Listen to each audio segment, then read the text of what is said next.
everyone, welcome to my YouTube channel. My name is Shweta and currently I'm a second year BSc Nursing student in Government Medical College Jalaun.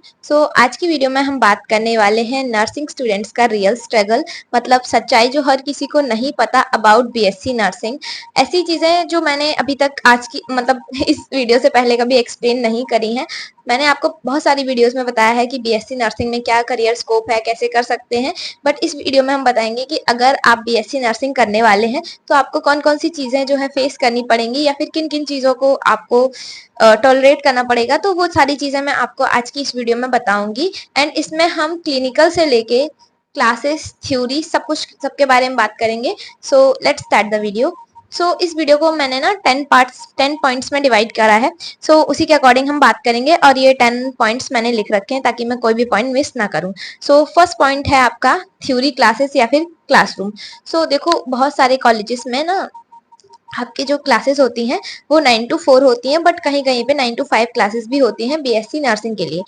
इसमें क्या होता है कि आपकी एक class 1 घंटे की रहती है। तो देखो क्लासेस में कोई प्रॉब्लम नहीं है, बट अगर कोई भी टीचर है, अगर वो थोड़ा सा भी मतलब इंटरेस्टेड नहीं है या फिर वो अच्छे से चीजों को एक्सप्लेन नहीं कर रहा, या फिर हो सकता है कि वो चीजें आपको ना समझ में आ रही हो, तो वहां पे प्रॉब्लम होती है। क्या होता है कि जैसे मोस्टली लेक्चर मेथड से ही सारे टीचर पढ़ाते हैं, मतलब डिस्कशन तो बहुत ही कम होता है, बस लेक्चर मेथड रहता है जिसमें वो अपना लेक्चर पढ़ा के चले जाते हैं।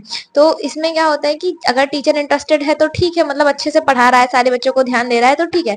बट काफी बार प्रॉब्लम कहाँ पे आती है कि आपको चीजें समझ में भी नहीं आ रही हैं और क्लास 1 घंटे की है एंड वो काफी ज्यादा बोरिंग हो जाता है अगर आपको चीजें समझ में ना आए तो। और पता है टीचर्स कभी कभी कुछ कुछ ऐसे टीचर्स भी मिल जाएंगे जो एक तो आपको उनका समझ में नहीं आ रहा होगा, दूसरी चीज वो आपको बुक नहीं खोलने देंगे, ना सोने देंगे, ना बैठने देंगे चैन से, मतलब क्वेश्चनिंग भी करेंगे। तो काफी बार बहुत ज्यादा वो हो जाता है चिड़चिड़ापन की क्या ही कर रहे हैं टीचर्स, इससे अच्छा हमें छोड़ दें, हम खुद ही पढ़ लें। तो ये सारी चीजें आती हैं एंड बहुत सारे स्टूडेंट्स, आपको लगेगा स्टार्टिंग की कुछ जो इनिशियल क्लासेस होती हैं कि अरे ये तो हमें आता है, क्यों ही पढ़ा रहे हैं, या फिर इससे बेटर तो हम खुद ही पढ़ सकते हैं। तो ऐसे सारी चीजें मन में आती हैं, तो ये होता है। और दूसरी चीज देखो, मतलब स्कूल में क्या होता था कि अगर हमें कोई क्लास नहीं समझ में आ रही है, या फिर ऐसा भी है कि हम अपने जो भी टीचर्स रहते थे तो उनसे बोल देते थे, बट कॉलेज में मोस्टली लोग पूछना कम प्रेफर करते हैं, सोचते हैं हम खुद ही पढ़ लेंगे या फिर ये सब चीजें। दूसरी चीज, आप कॉलेज जो था, आपका स्कूल था, वहां पे आप बंक मार सकते थे, बट यहाँ पे आपको ऐसी कोई फैसिलिटी नहीं मिलेगी। कोई फैसिलिटी का मतलब आप हॉस्टल में रुक नहीं सकते। कॉलेज आपका इतना बड़ा होगा नहीं जहां से आप यहाँ से निकल के वहां जाएं। मेरे कॉलेज की बात कर लो फॉर एग्जाम्पल, अगर आप क्लास से बाहर निकलोगे एचओडी से टकरा जाओगे, मतलब जो क्लासरूम है उसके जस्ट बगल में एचओडी रूम है। तो ऐसे सारे सीन्स रहते हैं बहुत सारे मेडिकल कॉलेजेस में, क्योंकि जो डिपार्टमेंट होते हैं मोस्टली इंटरकनेक्टेड होते हैं। तो यहाँ पे आपको बंक मारने वाली सुविधा भी नहीं मिलेगी, ठीक है। तो दूसरा है लैब और डेमोन्स्ट्रेशन।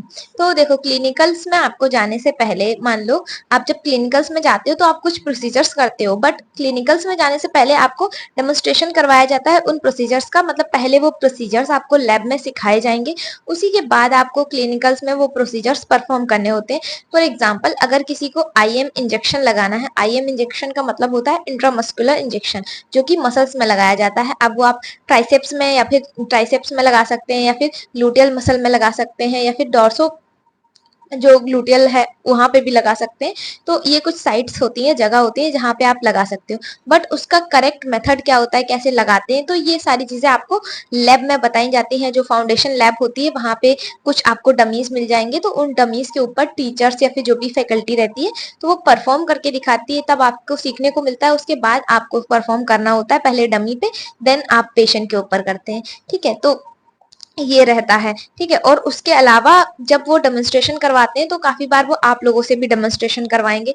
उस टाइम पे अगर आप सही से, मान लो आपने नहीं सुना है, अगर आपने ध्यान नहीं दिया है, तो हो सकता है आपको डांट वांट भी पड़ जाए। फिर थर्ड है most important clinical duties.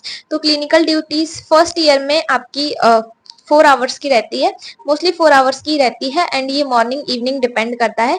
First year में मोस्टली जगह पे आपकी ड्यूटी जो है वो मॉर्निंग में ही लगती है, उसके बाद सेकेंड ईयर या थर्ड ईयर में वो इवनिंग ड्यूटीज लगाते हैं, ठीक है। तो क्लिनिकल पोस्टिंग में सबसे ज्यादा प्रॉब्लम कहाँ आती है, देखो एक तो चीजें आपको एकदम नई नई रहती हैं अगर आप फर्स्ट ईयर रहे होगे तो उस टाइम पे, और दूसरी चीज रहती है कि वहां पे जो पेशेंट्स आपको मिलेंगे, पेशेंट आपको क्लिनिकल एरिया में एक से एक वैरायटी के मिल जाएंगे। ऐसे वैरायटी का मतलब कहने का, हो सकता है कि आप उनसे अभी सेम चीज पूछो तो वो आपको, आप उनसे पूछो कि आपको खांसी है तो बोलेंगे नहीं, फिर थोड़ी देर बाद अगर वही सेम चीज आके डॉक्टर पूछेगा आपको खांसी है तो बोल देंगे 2 हफ्ते से खांसी है। मतलब उनसे डील करना भी एक बहुत बड़ी चीज हो जाती है क्लिनिकल्स में। और वहां पे अगर आपसे कोई गलती हो जाती है तो हो सकता है कि आपको जो नर्सेस होती है वहां पे वो डांट दें, और उस टाइम पे अगर आपकी कोई फैकल्टी आ जाती है क्लिनिकल एरिया में, तो अगर आप कोई चीज गलत कर रहे हो या फिर आप सही से वहां पे परफॉर्म नहीं कर रहे हो तो वहां पे भी आपको डांट पड़ सकती है। तो ये सारी चीजें रहती हैं। और जो क्लिनिकल एरिया रहता है तो वो पूरा वहां पे आपको खाने पीने को कुछ भी नहीं ले जाना होता है। दूसरी चीज, आपको पूरी स्टेरिलिटी मेंटेन करनी होती है। ऐसा नहीं है कि आप वो बेड छू रहे हो पेशेंट का फिर उसी हाथ से अपना डायरी पेन पकड़ के चल दियो। तो ये सब चीजें आपको नहीं करनी होती। बहुत सारी चीजों का ध्यान रखना होता है। वो आपको, जैसे आप अभी अगर नए नए हो, कॉलेज ज्वाइन करने वाले हो, तो वो आपको पता चल जाएंगी, सॉरी, कॉलेज में आपको इंस्ट्रक्शन दे दिए जाएंगे कि आपको किस तरीके से क्लिनिकल में परफॉर्म करना है। फिर फोर्थ है आपका डॉक्यूमेंटेशन वर्क, जिसकी वजह से पूरी नर्सिंग, मतलब कह सकते हो कि बदनाम है। बदनाम कहने का मतलब डॉक्यूमेंटेशन, यहाँ पे असाइनमेंट, आपका थ्योरी, उसके बाद क्लिनिकल एरिया में जो आपको करने पड़ते हैं, ड्रग बुक हो गया आपका, नर्सिंग डायग्नोसिस हो गया, उसके बाद केस प्रेजेंटेशन हो गया, क्लिनिकल प्रेजेंटेशन हो गया। तो ये कुछ असाइनमेंट जैसे ही रहते हैं। इनमें आपको पेशेंट्स के बारे में, उनकी हिस्ट्री के बारे में, जैसे नर्सिंग डायग्नोसिस है तो उसमें पेशेंट की डायग्नोसिस क्या रही, किस बेसिस पे ये डायग्नोसिस बनी, क्या क्या रीजंस थे। उसके बाद ड्रग बुक, उस पेशेंट को कौन कौन से ड्रग्स चल रहे हैं, कौन सी ड्रग्स का क्या क्लासिफिकेशन है। तो ये सारी चीजें रहती हैं जो कि आपको, मतलब कहने का ये लिखने वाला काम नर्सिंग में बहुत ज्यादा है, बहुत ज्यादा, मतलब बहुत ज्यादा। कभी कभी तो ऐसा लगता है कि पता नहीं क्यों ही ये काम हमें दे रहे हैं, जबकि हमें इसकी कोई जरूरत नहीं है। बट वो है ना कि कुछ काम तो करवाएंगे ही आपसे वो लोग, बस। देखो, इसका एक मतलब ये भी रहता है कि शायद वो हमें बिजी रखना चाहते हैं, मतलब जो मुझे लगता है। और कोई रीजन है नहीं बाकी सब बनाने का, क्योंकि एट द एंड हमें लिखना तो नहीं है ना, हमें क्लिनिकल में ही परफॉर्म करना है। पर जो भी है आईएनसी का सिलेबस उसी के अकॉर्डिंग चलता है सब। ठीक है। और उसके अलावा 5th नंबर पे आता है आपका इमरजेंसी। इमरजेंसी में क्या है कि देखो, क्लिनिकल पोस्टिंग में कभी कभी ऐसा होता है कि इमरजेंसी, मान लो कोई केस आ गया, हालांकि अब अगर आप फर्स्ट ईयर रहोगे, सेकेंड ईयर रहोगे, तो उसमें आपको करना कुछ नहीं है।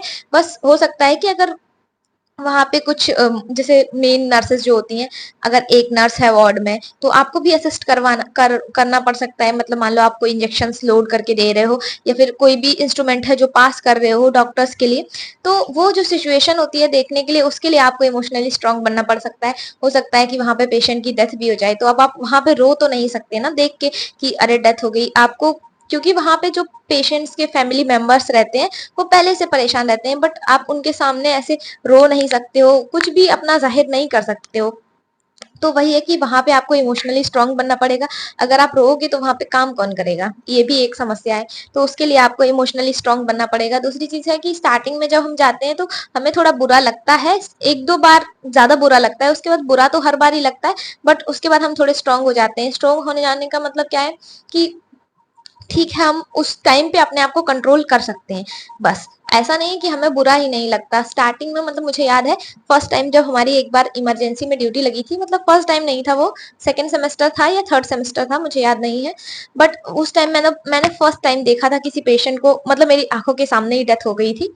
तो इतना ज्यादा, एक तो इमरजेंसी रहती है तो वहां पे पेशेंट्स आते रहते हैं, एक पेशेंट का अलग ट्रीटमेंट चल रहा है, बगल में दूसरे पेशेंट का ट्रीटमेंट चल रहा है, हो सकता है ये जो बगल वाला पेशेंट है इसी की डेथ हो जाए।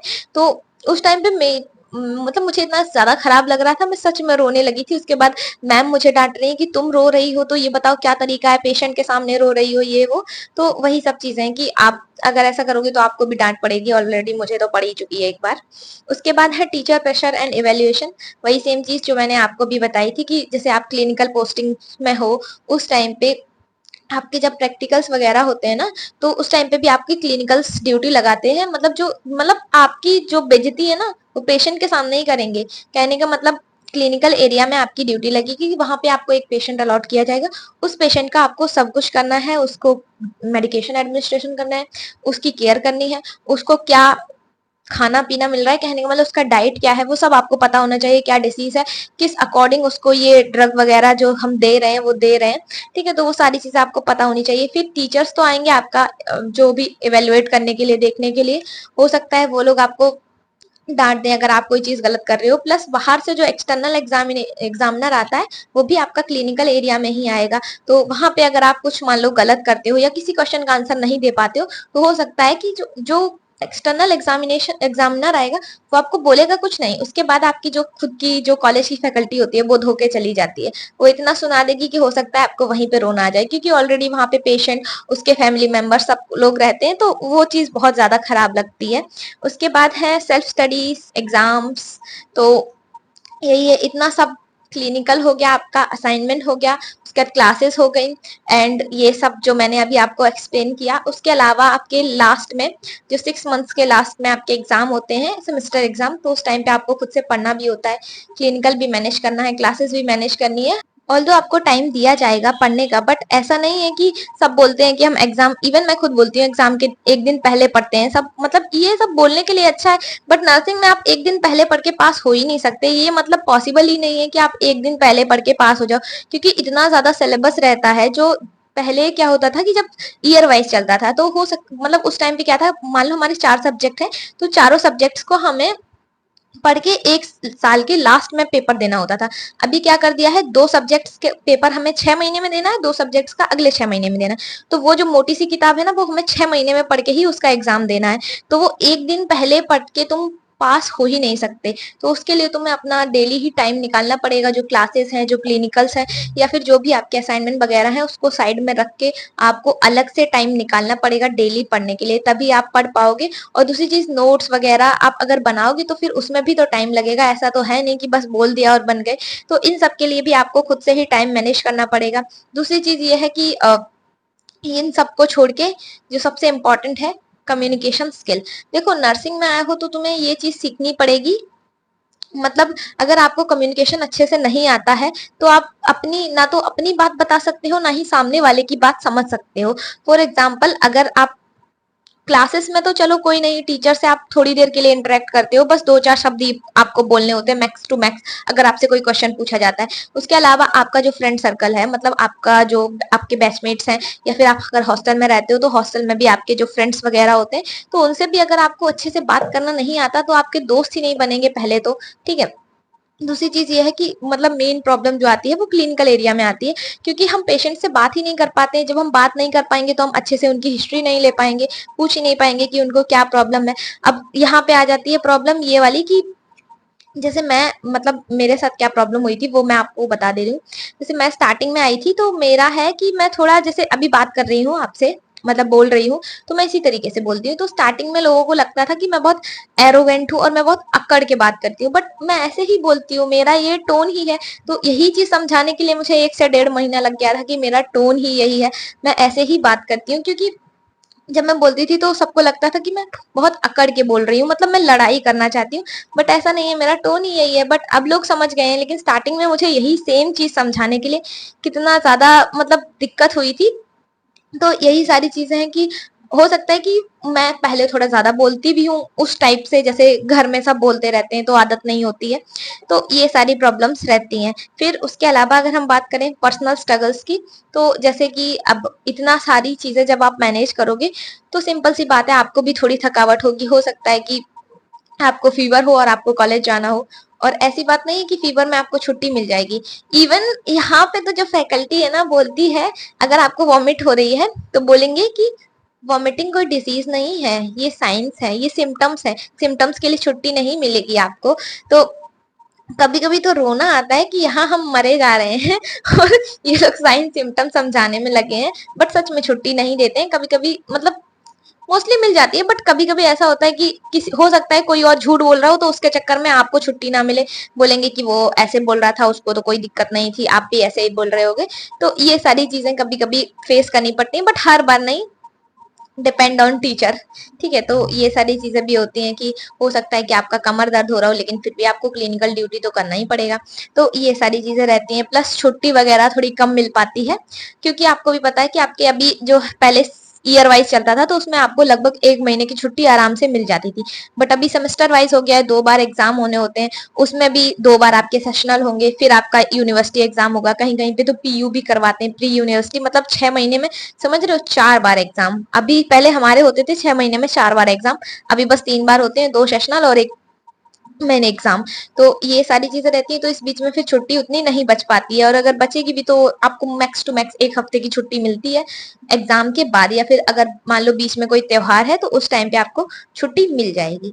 ठीक है, अब लास्ट में बात करते हैं कि देखो इतनी सारी चीजें हैं, बट ये है कि अगर आप इतना स्ट्रगल कर रहे हो तो बाद में आपको सीखने को भी बहुत कुछ मिलेगा। ऐसी बात नहीं है कि आप बस मतलब लगे पड़े हो और आगे कुछ नहीं है। तो अगर इतनी मेहनत कर रहे हो तो उसके बाद आपका ब्राइट फ्यूचर भी है। अगर यहाँ पे आप बहुत सारी चीजें सीखते हो तो इसका एक्सपीरियंस तो मिलता ही है। ये सब चीजें जो मैं बता रही हूँ ना, ये बहुत अच्छे से अप्लाई होती हैं गवर्नमेंट कॉलेज में। प्राइवेट कॉलेज का देखो मुझे उतना नहीं पता, बट हाँ प्राइवेट कॉलेज, जो अच्छे प्राइवेट कॉलेज हैं उनमें तो और अच्छे से ये सारी चीजें अप्लाई होती हैं।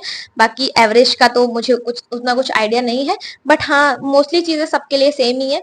तो बस यही सब है कि इतना स्ट्रगल करोगे, बट बाद में आपको मतलब, अगर पहली चीज तो देखो, यही ये जो मैंने अभी आपको इतना सारा एक्सप्लेन किया है, उसका सिंपल सा मीनिंग ये है कि अगर आपको नर्सिंग में इंटरेस्ट नहीं है तो आपको ये सारी चीजें मतलब बहुत ही ज्यादा आउटडेटेड, बोरिंग और बिल्कुल अनइंटरेस्टेड लगेंगी। बट अगर आपको थोड़ा सा भी इंटरेस्ट है, आप इंटरेस्टेड हो पेशेंट की केयर करने में, मतलब आपको थोड़ा अच्छा लगता है थोड़ी मेहनत करने में, तो आपको ये सारी चीजें बहुत पसंद आएंगी। दूसरी चीज देखो, अगर आप खुद नर्सिंग में हो तो में भी कहीं कहीं आपको ये चीजें ना पसंद हो, बट जब आप नर्सिंग मतलब पास आउट करोगे या फिर जब आप यहाँ से बाहर जाओगे तो आपको समझ में आएगा कि आपने बहुत मेहनत करी है, उसका जो कहते हैं ना आउटकम, वो आपको जरूर मिलेगा। आपने जो नॉलेज गेन करी है उसके हिसाब से आपको अच्छी नौकरी भी मिलेगी। और देखो नर्सिंग में सैलरी बहुत अच्छी मिलती है। अब बहुत सारे लोग मुझसे आके बोलते हैं कि अभी आप नर्सिंग कर रहे हो इसलिए आपको पता नहीं है आगे कितनी प्रॉब्लम होती है फ्यूचर में नौकरी वगैरह। तो देखो मतलब ऐसे ही नहीं बोलती हूँ, बहुत सारे लोग मतलब मुझे भी पता है जिनको मैं जानती हूँ जो ऑलरेडी मतलब अच्छी अच्छी पोस्ट पे हैं बीएससी नर्सिंग करने के बाद, जीएनएम करने के बाद। और ऐसे ही नहीं बोलती हूँ वो लोग, ऐसी बात है कि देखो अगर आपके पास टैलेंट है, आपके पास नॉलेज है, तो आपको अच्छे से जॉब मिल जाएगी, कहीं कोई प्रॉब्लम नहीं होती। और इवन अगर मैं नर्सिंग की बात करूँ ना, तो मुझे ऐसा लगता है जो यहाँ पे आके मतलब जो बंदा या फिर इंसान यहाँ पे आके नर्सिंग में सर्वाइव कर सकता है वो दुनिया में कहीं भी सर्वाइव कर सकता है। क्योंकि यहाँ पे जितना स्ट्रगल करना पड़ता है, देखो बाकी कोर्सेज का मुझे नहीं पता, नहीं मुझे कोई एक्सपीरियंस है, बट जितना मुझे नर्सिंग का एक्सपीरियंस है उसके अकॉर्डिंग मैं बता रही हूँ। अगर आप यहाँ पे सर्वाइव कर लेते हो ना तो आपको सारी चीजें बेटर ही लगेंगी। क्योंकि ये जितना मैंने आपको बताया ना सारा कॉलेज लाइफ के बारे में था। हॉस्टल लाइफ तो अभी आपको मैंने किसी भी वीडियो में एक्सपीरियंस कराई ही नहीं है। अगर आप हॉस्टल लाइफ मतलब अगर आप हॉस्टल में रहते हो तो उसके बाद तो मतलब कहने ही क्या है। अगर आप मेस का खाना खा सकते हो तो फिर आप कभी भूखे ही नहीं रहोगे, क्योंकि कितना भी खराब खाना हो आपको तो अच्छा ही लगेगा जिस हिसाब से मेस में खाना मिलता है। तो यही सब चीजें हैं। बाकी देखो मैंने आपको बहुत सारी चीजें बताई थी अभी तक नर्सिंग के बारे में। सो ये एक वीडियो था जिसमें मैंने आपको एक्सप्लेन किया है जो एकदम रियल स्ट्रगल और रियल वर्कलोड है जो एक नर्सिंग स्टूडेंट को मतलब झेलना पड़ता है, या कह सकते हैं सफर करना पड़ता है, और जो हर इंसान को पता होना चाहिए नर्सिंग ज्वाइन करने से पहले। ठीक है, तो इसलिए मैं ये वीडियो अपलोड कर रही हूँ ताकि आप लोग ये ना बोलो कि आपने ये तो कभी बताया ही नहीं था, हमें तो ये सब भी फेस करना कर रहे हैं, या जो भी है आप समझ लो। ठीक है, तो अगर आप लोग पहले से नर्सिंग कर रहे हो, first year, second year, third year या फोर्थ ईयर जो भी है, आप लोग अपना एक्सपीरियंस शेयर कर सकते हैं। एंड जो लोग नर्सिंग ज्वाइन करने वाले हैं तो आप लोग ऑब्वियसली ये वीडियो देख के आपको कैसा लगा, कैसा महसूस हुआ, वो जरूर बताना कमेंट बॉक्स में। बाकी किसी और टॉपिक पे वीडियो चाहिए तो यस डेफिनेटली आप बता सकते हैं कमेंट बॉक्स में। एंड वीडियो इन्फॉर्मेटिव लगा हो तो चैनल को सब्सक्राइब कर देना। बाकी मिलते हैं नेक्स्ट वीडियो में, बाय बाय।